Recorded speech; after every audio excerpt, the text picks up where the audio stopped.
Hey Magic friends, welcome back. This is your captain speaking here on Captain Clyde's MTG, and we're back. We have Dominaria draft number 2, and what did we get? How did we do? So we'll go through it real quick. No point in prolonging the joy.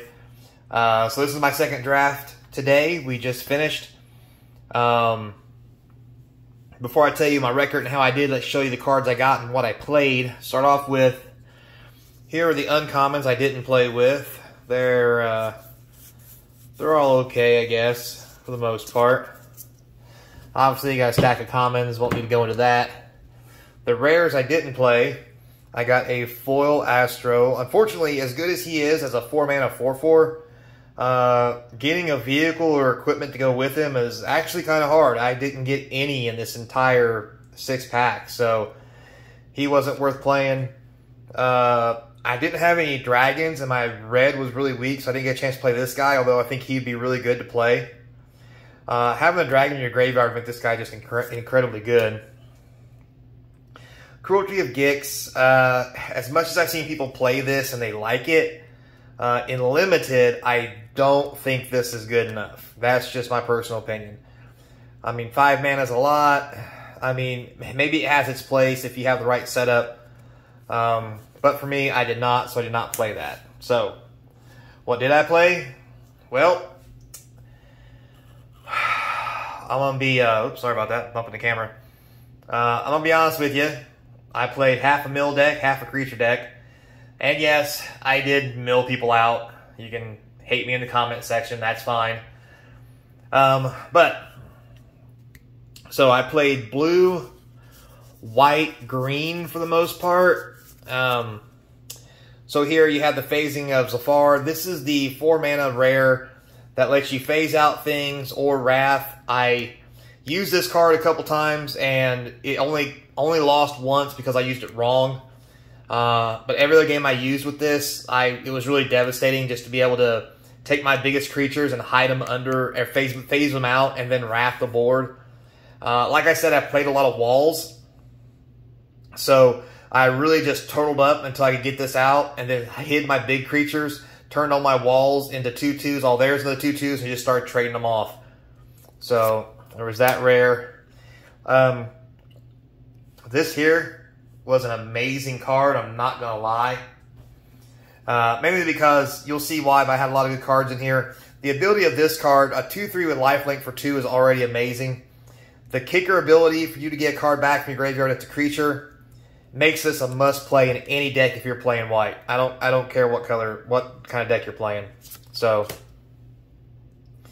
alright, I'll put that to the side. I'll go with the walls later. My other creature I played 2 of these guys, the Sentry.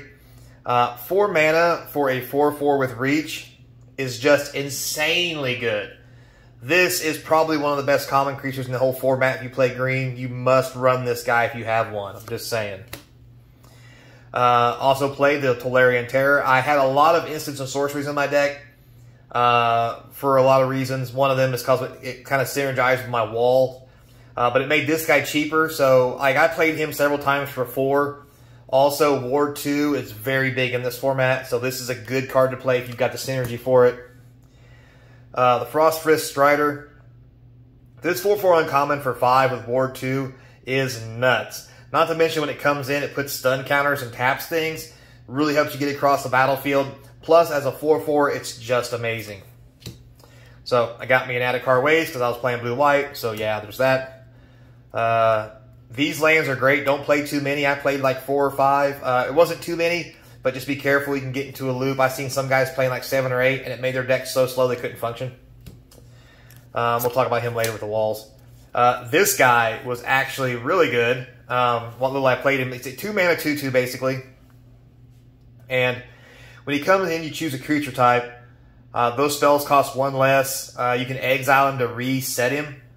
For example, you saw the Tree Folk, right? I played this guy on turn 2, the last match that I had. Named Tree Folk, laid a 4/4 with reach for 3 mana. It was just insane. And then the next turn, I didn't draw land, so I only had 4 land, and I had the Giant in my hand.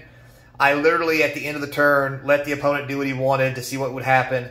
He didn't do anything because of my tree folk. I literally exiled this guy, brought him back in, set giant, and then played the giant for 4s. I still didn't draw a land. Just amazing. Not to mention there was all kinds of blocking and phasing out shenanigans. This guy is amazing. If you're on these colors, you definitely should be playing him. So, Artillery Blast. This thing is just nuts.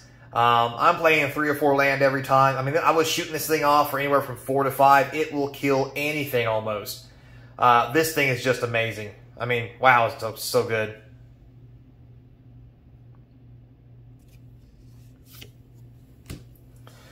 Again, Runic Shot. We talked about this last time. 1 white, destroy a tap creature. Scry 2 if you kick it for a blue. Amazing card. I would definitely say put it in every deck. I had the Defiler of Dreams. This thing is actually really good. It dies really easy because it has 3 toughness, but the amount of cards you can draw off this thing is just stupidly absurd how good it is to just lay this and start laying blue things, especially walls, and just drawing through your deck like a madman.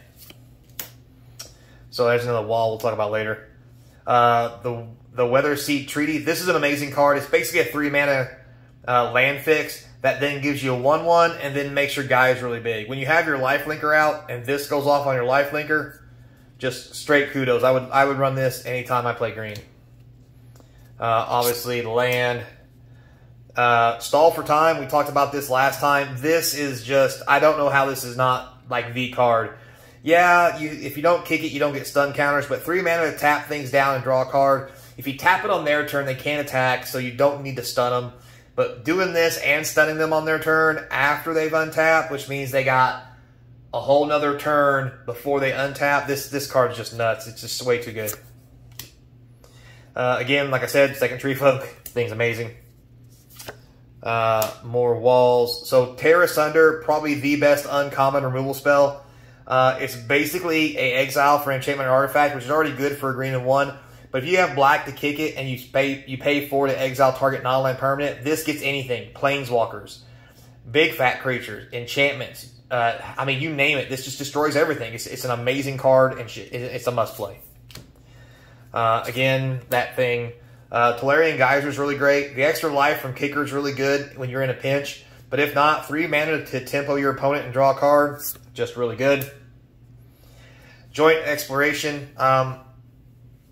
I had my doubts about this card, but in Limited, especially Sealed, I'd probably be better in Draft. The ability to spend 3 mana, scry 2, draw a card, and then put an extra land into play. Like, you don't even have to kick this. 2 mana, scry 2, draw is insane. This is just amazing. If you're playing blue and not playing this, you need to rethink your life values. So again, second Geyser, like I mentioned before. Talked about him yesterday, played him again today, and amazing.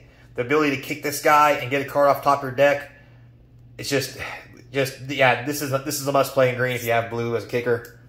I finally got an automatic Librarian. This thing is just nuts. 3 mana for a 3/2 lets you scry 2. I would play 4 of these if I had a chance. It's just, I mean, stacking your deck on the scry like this, you might as well be drawing a card. I got one of those, get those out of here, and that. All right, so on the flip side, I also won several times by milling people. How did I do that? Well, 1, I'm a scrub. 2, I out-janked them. So, the Coral Colony here, you know, 2 mana for a 1/4. It's hard for them to kill it. Hard for creatures to kill it. Good blocker. 2 mana tap, mill a player for X, where X is the number of creatures you control with Defender. So it was hard for people to get this off the field. Not going to lie. And when you have 2 of these guys that let you literally go fetch somebody with Defender and their 1/3s, like they can fetch each other and then go get something else. And when you have the white-blue guy, you call wall. Yeah, it's insane. So those were good.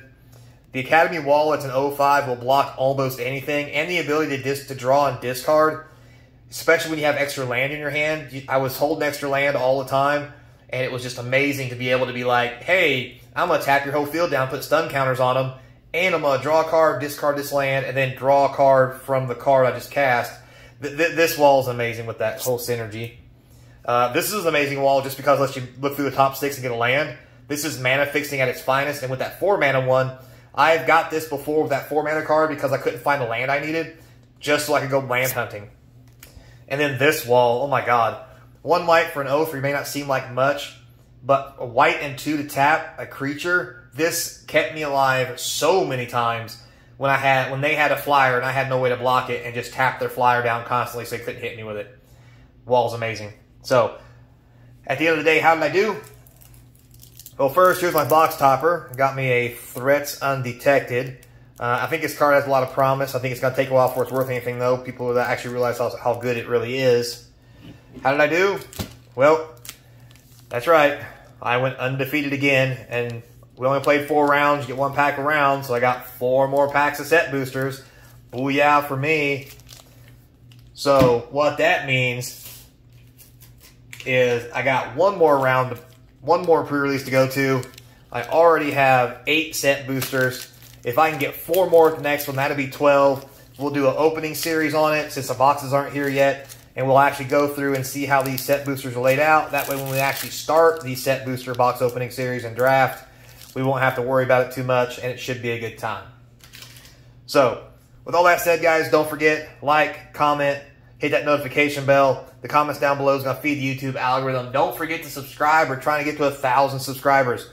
And if you've done everything you can to support the channel, I want to say thank you. Also, if you want to do more to help out, which is always appreciated, links in the description to the eBay store, where you can get all kinds of cool swag and products like this cheap.